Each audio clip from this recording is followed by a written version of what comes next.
I just wanted to share a little bit. I was raised in Brooklyn. I was the youngest of four girls, and had mom and dad. They were great. My mother was very, very strict. Okay, and we weren't real kind of religious, but she wanted us to go to Catholic school. So I went to Catholic school for the first 8 years of my life. Everything was going fine, except my mother. I remember she kept saying, "If only I make it till you're 16." And I never really kind of understood what that meant. But she had like Parkinson's disease. So she was kind of checking out mentally.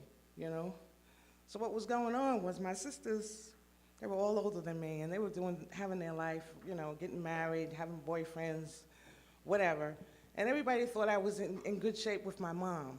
And nobody kind of realized that she was really checking out mentally. So what happened emotionally, I was kind of like abandoned when I was like 15, 16.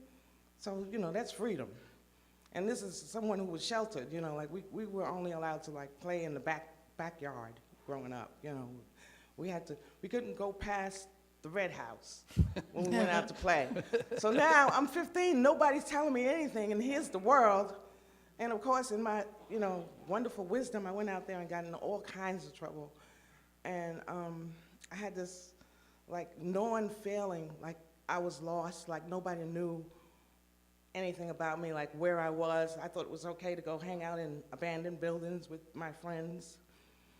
But the one saving grace, I had a girlfriend, my best friend, Sherry at the time. Her grandfather was a pastor of a Baptist church.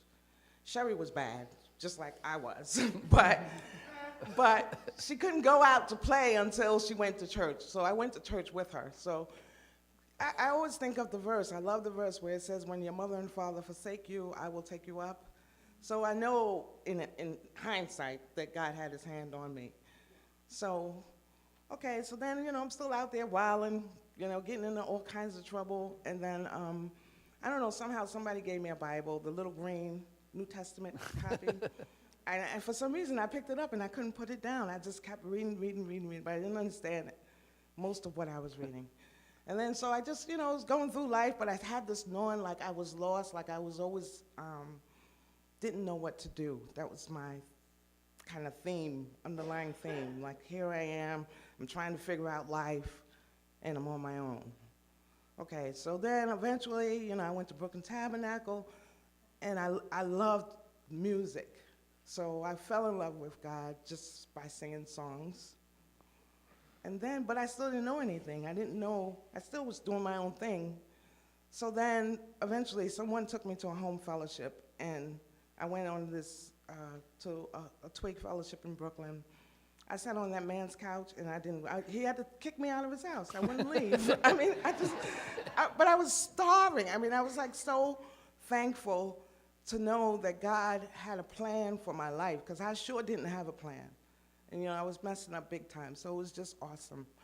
So that was one thing, that's what I wanted to share. And since then, it's amazing the confidence that I have. It didn't come, it could only be from God, and it's like I feel like there's nothing I can't do now, within those parameters. I needed those parameters.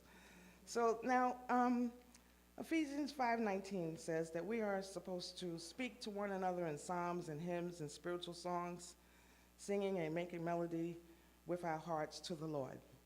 So the best place, the only place, well, I won't say the only place, but it's really cool when we go to a home fellowship, because that gives us the opportunity to walk out on this verse. And so I have a home fellowship. It's only me and Lynn that go so far. And on Thursday nights at 7:30, that's what we do. We sing songs to each other, we speak the word to each other, we pray together, and I want to open it up to invite whoever wants to come, so that we can live this verse.